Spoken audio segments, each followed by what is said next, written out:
Yes guys, again ഒരു purchasing video ആണ്. ഈ ഒരു പർച്ചേസ് കുറച്ചധികം സ്പെഷ്യൽ ആയിട്ടുള്ള ഒരു സംഭവമാണ്. കുറച്ച് ഷോപ്പിംഗ്, കുറച്ച് കറക്കം, എല്ലാം കൂടി മിക്സ് ആക്കിയിട്ടുള്ള ഒരു കുഞ്ഞു വീഡിയോ. അപ്പോൾ ഈ ഒരു വീഡിയോക്ക് കുറച്ചധികം പഴക്കമുണ്ട്. പഴക്കം എന്ന് പറഞ്ഞാൽ നമ്മുടെ ഓണം വെക്കേഷൻ ഇല്ലേ, ആ ഒരു സമയത്ത് ഞാൻ റെക്കോർഡ് ചെയ്ത് വെച്ച വീഡിയോ ആണിത്.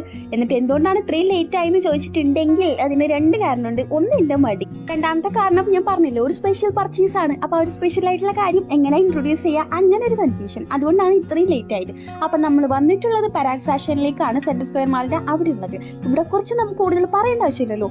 നമ്മുടെ മെറ്റീരിയൽസിൻ്റെ ഒരു വൺ കളക്ഷൻ തന്നെയാണ് ഇവിടെ ഉള്ളത്. വന്നു കഴിഞ്ഞാൽ ഏതെടുക്കും എന്നുള്ള കാര്യത്തിൽ കൺഫ്യൂഷൻ ആയി പോകും.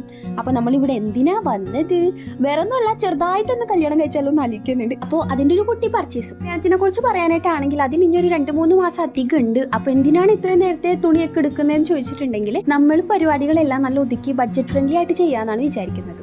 അപ്പോൾ തലേ ദിവസം വേറെ ചെയ്യാനായിട്ട് മെറ്റീരിയൽ എടുത്തിട്ട് ഒന്ന് ഗൗണാക്കി ഇട്ടാലോ എന്ന് ആലോചിക്കുന്നുണ്ട്. തയ്ക്കാനായിട്ടാണെങ്കിൽ എൻ്റെ മുത്തുമാൻ്റെ മോൾ അത്യാവശ്യം നല്ല രീതിയിൽ തയ്ക്കുന്ന ഒരാളാണ്. പക്ഷേ ആൾ ഇതിന് മുമ്പ് ബ്രൈഡൽ വർക്കോ കാര്യങ്ങളോ ഒന്നും ചെയ്തിട്ടില്ല. അപ്പോൾ പിന്നെ ആൾക്ക് ഇതൊരു ടാസ്ക് അല്ലേ. അപ്പോൾ നേരത്തെ മെറ്റീരിയൽ എടുത്ത് കൊടുക്കുകയാണെന്നുണ്ടെങ്കിൽ സമയം എടുത്ത് ആലോചിച്ചൊക്കെ തയ്ക്കാനുള്ള സമയം ഉണ്ടാവും. അതുകൊണ്ട് മാത്രമാണ് ഈ ഒരു മെറ്റീരിയൽ ഇത്രയും നേർത്തെടുക്കാനുള്ള കാരണം. നമ്മളാണെങ്കിൽ അവിടെയുള്ള ഒരുവിധപ്പെട്ട തുണികളെല്ലാം വലിച്ചു വാരി നിവർത്തിയിട്ട് നോക്കുന്നുണ്ടായിരുന്നു. കാരണം ഇത് സ്റ്റിച്ച് ചെയ്ത് വരുമ്പോൾ ബോഡി പാർട്ടിൽ ഡിസൈൻ എങ്ങനെ ഉണ്ടാവും, കയ്യിൻ്റെ അവിടെ എങ്ങനെ ഉണ്ടാവും, അങ്ങനെയെല്ലാം നോക്കാൻ വേണ്ടിയിട്ട്. പക്ഷേ ആ വലിച്ചു വാരിയുടെ കൂട്ടത്തിൽ നിന്ന് ഒരെണ്ണം നമ്മൾ സെലക്ട് ചെയ്തിട്ടുണ്ടായിരുന്നു. അത് ഇപ്പോൾ കാണിക്കുന്നില്ല. തയ്ച്ചെല്ലാം കഴിഞ്ഞ് കഴിഞ്ഞിട്ട് ഞാൻ ഷോർട്സ് ആയിട്ട് അപ്ലോഡ് ചെയ്യാം. അതായിരിക്കും അതിൻ്റെ ഒരു ഭംഗി. പിന്നെ ഇവിടെ എടുത്തു പറയേണ്ട ഒരു കാര്യം, ഇവിടുത്തെ കസ്റ്റമർ സർവീസ് ആണ്. നമ്മൾ എത്ര തന്നെ വലിച്ചു വാരിയിട്ടാലും അവരുടെ മുഖത്തൊരു ഭാവ വ്യത്യാസം ഉണ്ടാവില്ല. നിങ്ങൾ എടുക്കാൻ വേണ്ടി വന്നതാണ്, അപ്പോൾ എല്ലാം നല്ല ശ്രദ്ധിച്ച് നോക്കി എടുത്തിട്ട് തന്നെ വേണം പോകാനായിട്ട്. അങ്ങനത്തെ ഒരു മൈൻഡ് സെറ്റിലാണ് അവരെല്ലാം കാണിച്ചു തന്നിട്ടുണ്ടായിരുന്നത്. പിന്നെ നമ്മൾ ഡ്രസ് കോഡൊക്കെ ചെയ്യണമെന്ന് വിചാരിക്കുന്നുണ്ട്. അപ്പോൾ അതിന് വേണ്ടി 2-3 ക്ലോത്തിൻ്റെ കളേഴ്സും കാര്യങ്ങളൊക്കെ ഇങ്ങനെ നോക്കിയപ്പോൾ അവിടുത്തെ ഒരു വന്നിട്ട് അത് നിവർത്തി കാണിച്ചു തന്നു. അപ്പോൾ നമ്മൾ പറഞ്ഞു ഇപ്പോൾ എടുക്കുന്നില്ല വേണ്ടാന്ന് പറഞ്ഞിട്ട് കൂടി അത് സാരിയില്ല, കാണുന്നതിന് ഇപ്പോൾ എന്താ കുഴപ്പമെന്ന് പറഞ്ഞിട്ട് ആളെല്ലാം നന്നായിട്ട് കാണിച്ചു തന്നു. പിന്നെ ഈ വീഡിയോ എടുക്കുന്ന സമയത്തും ചിലവർ സമ്മതിക്കില്ല, അവിടുത്തെ മോഡലും ഡിസൈനൊക്കെ ലീക്ക് അങ്ങനെ എൻ്റെ അടുത്ത് ഒരുപാട് പേര് പറഞ്ഞിട്ടുണ്ട്. പക്ഷേ ഇവരാണെന്നുണ്ടെങ്കിൽ അതെടുത്തോ ഇതെടുത്തോ എല്ലാം എടുത്തോ കാണിച്ചാൽ മതി, അങ്ങനത്തെ ഒരു മൈൻഡ് സെറ്റിൽ എല്ലാം എനിക്ക് ഭയങ്കര ഇഷ്ടപ്പെട്ടു. ഭയങ്കര കംഫർട്ടബിൾ ആയിരുന്നു അവിടെ നിന്ന് പർച്ചേസ് ആക്കാനെല്ലാം. അങ്ങനെ നമ്മൾ മെറ്റീരിയൽസ് മാത്രമേ ഇവിടെ നിന്ന് എടുത്തിട്ടുണ്ടായിരുന്നുള്ളൂ. ലേസ് ഇവിടെ ഒരുപാട് കളക്ഷൻ ഉണ്ട്. പക്ഷെ നമുക്ക് ഹോൾസെയിലായിട്ട് വേണമായിരുന്നു, കുറച്ച് അധികം എടുക്കേണ്ടിണ്ടായിരുന്നു. അതുകൊണ്ട് പുറത്തു പോയിട്ടാണ് എടുത്തത്. അതിന് നമ്മൾ നേരെ ഇറങ്ങിയിട്ട് ബ്രോഡ്വേയിലേക്കാണ് പോയിട്ടുണ്ടായിരുന്നത്.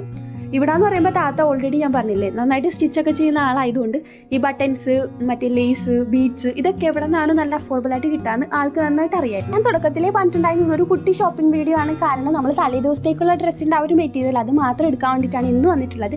വലിയ ബണ്ടൻ ഷോപ്പിംഗ് വരാനിരിക്കുന്നുള്ളൂ. വെഡിങ് ഡ്രസ്സ്, വീട്ടിലുള്ള എല്ലാവർക്കുള്ള ഡ്രസ്സ്, പിന്നെ എന്താ പറയുക വെഡിങ്ങിൻ്റെ ഡേറ്റും കാര്യങ്ങളൊക്കെ നിങ്ങൾ അറിയിക്കണം. അങ്ങനെ കുറേ കാര്യങ്ങളുണ്ട്. അതെല്ലാം പറഞ്ഞുകൊണ്ട് ഇങ്ങനെ നടക്കുന്ന സമയത്ത് നോക്കുമ്പോൾ ഇതാ ഓണത്തിൻ്റെ റാലി വരുന്നു. ഞാൻ പറഞ്ഞില്ലേ ഓണത്തിൻ്റെ പൂട്ട്, ആ ഒരു സമയത്താണ് നമ്മൾ ഈ പർച്ചേസിന് വേണ്ടി പോയത്. അപ്പോൾ അവിടെയുള്ള ചേട്ടന്മാർ സ്വീറ്റ്സ് ഒക്കെ തന്നിട്ടുണ്ടായിരുന്നു. മാവേലി വീഡിയോ എടുക്കുന്നുണ്ടാണോ നല്ല കുറച്ചധികം നോക്കി ചിരിച്ച് ടാറ്റയെല്ലാം തരുന്നുണ്ടായിരുന്നു. ഞാനും തിരിച്ച് ടാറ്റയൊക്കെ കൊടുത്തു. ഇങ്ങനെ നടന്ന് നമ്മൾ എത്തിയത് എങ്ങോട്ടാ, ശ്രീകൃഷ്ണ ലേസ് സെന്റർ. ഇതിനെക്കുറിച്ച് ചുരുക്കി പറയാനായിട്ടാണെങ്കിൽ ഡ്രസ്സൊന്നും എനിക്കെടുക്കാൻ വേണ്ട എല്ലാ പൊട്ടുപൊടി ഐറ്റംസും നമുക്ക് ഇവിടെ ലഭ്യമാണ്. ഒതുക്കി വെച്ചിരിക്കുന്നതന്നെ കാണാൻ നല്ല രസമാണ്. പിന്നെ ഇവിടുത്തെ ഒരു പ്രത്യേകത വെച്ചത് ഹോൾസെയിൽ ഷോപ്പാണ്. നമുക്കിപ്പോൾ ലേസ് എടുക്കുകയാണെന്നുണ്ടെങ്കിൽ ആ പാക്കറ്റ് പാടി എടുക്കണം, അല്ലാണ്ട് മുറിച്ച് ഇത്ര മീറ്റർ അങ്ങനെയൊന്നും കിട്ടില്ല.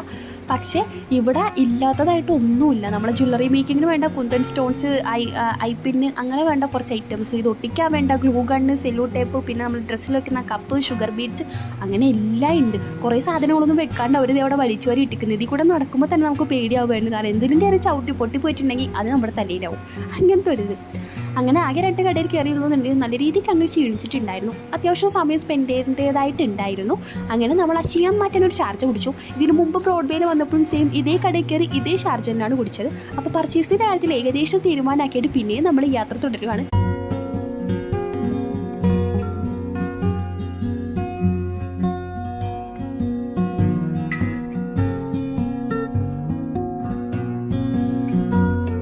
അങ്ങനെ നമ്മൾ പോയി ചെന്നെത്തിപ്പെട്ടത് ജെറായി ബീച്ചിലേക്കാണ്. നമ്മൾ ഫോർട്ട് ബീച്ച് ഇപ്പോൾ 2-3 തവണ കണ്ടങ്ങ് പരിചയമായിട്ടുണ്ടോ. പിന്നെ വെറൈറ്റി പിടിക്കാമെന്ന് വിചാരിച്ചിട്ടാണ് ഇങ്ങോട്ടേക്ക് വന്നിട്ടുള്ളത്.